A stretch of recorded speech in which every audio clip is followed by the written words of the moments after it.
think about your practice. In the past, I can remember, training and implementing in my own office, plus teaching around the country about who was the thief. Whenever the Graham-Leach Bliley first came out, we were worried about janitor's access. Who's the copy person? Uh, what about a disgruntled employee? So we were really focused on theft and compromises physically.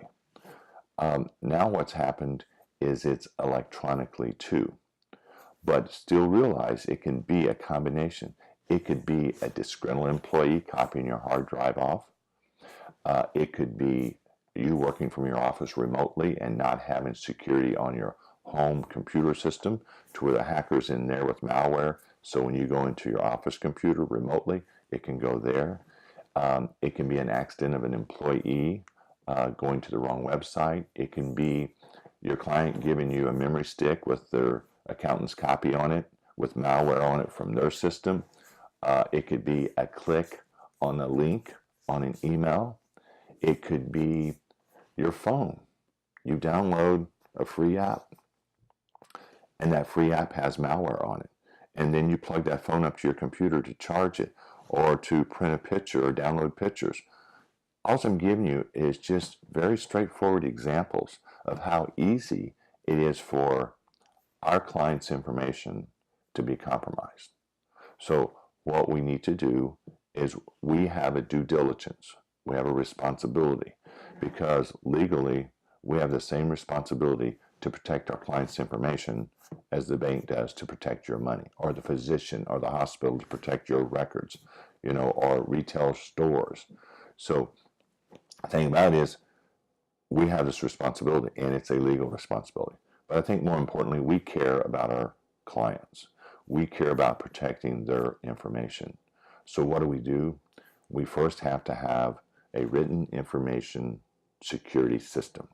It needs to look at employees, train the employees. What do I do when I hire an employee? How do I monitor the employee's activity? And what happens when an employee leaves? Is the employee trained on what emails to open or not open? See, I was at a conference where a person said that if you didn't open an email, it would eliminate 90% of the current compromises, because even though you have passwords, if you open that email, you just let them in. They don't need a password.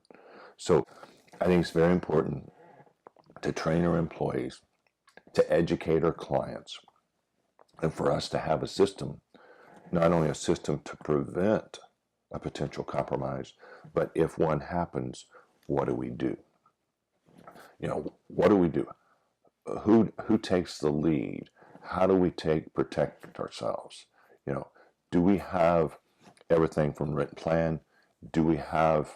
I always believe in the plan works, but I also think we have to have some kind of liability protection. No different than I have malpractice, I also carry a liability insurance coverage on cybersecurity. And so in doing that, there are certain things I have to do in order to have that coverage.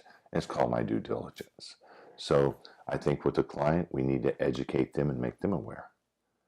And the other thing is we have to practice. We have to pretend what if. Or what we do is in my office, actually we send out a malware email and see how many people open it. I do things like I will drop a stick in front of the building and see what an employee does with it. And I can tell you, even after training, they will still pick up that stick and put it in the computer to see what it is. If they do that, in theory, they just compromised my whole system. So I think it's more than just I've got a password. I think passwords are important.